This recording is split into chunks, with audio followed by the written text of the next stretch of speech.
It is better to offer no excuse than a bad one. It is better to be alone than in bad company. If freedom of speech is taken away, then dumb and silent we may be led, like sheep to the slaughter. My mother was the most beautiful woman I ever saw. All I am I owe to my mother. I attribute my success in life to the moral, intellectual and physical education I received from her. Human happiness and moral duty are inseparably connected. But lest some unlucky event should happen unfavorable to my reputation, I beg it may be remembered by every gentleman in the room that I this day declare with the utmost sincerity, I do not think myself equal to the command I am honoured with. A primary object should be the education of our youth in the science of government. In a republic, what species of knowledge can be equally important, and what duty more pressing than communicating it to those who are to be the future guardians of the liberties of the country? Be courteous to all, but intimate with few, and let those few be well tried before you give them your confidence.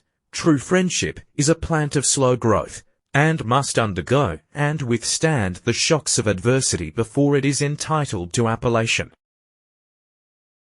A free people ought not only to be armed, but disciplined, to which end a uniform and well-digested plan is requisite, and their safety and interest require that they should promote such manufactories as tend to render them independent of others for essential, particularly military, supplies.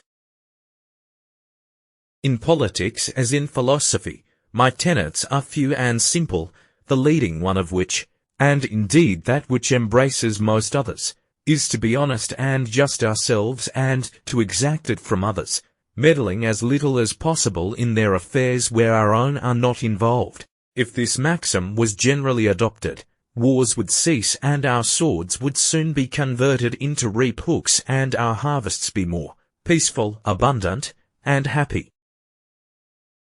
However political parties may now and then answer popular ends, they are likely in the course of time and things to become potent engines, by which cunning, ambitious, and unprincipled men will be enabled to subvert the power of the people and to usurp for themselves the reins of government, destroying afterwards the very engines which have lifted them to unjust dominion.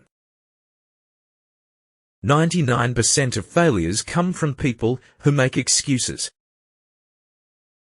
I hope I shall possess firmness and virtue enough to maintain what I consider the most enviable of all titles, the character of an honest man. There is nothing which can better deserve our patronage than the promotion of science and literature. Knowledge is in every country the surest basis of public happiness.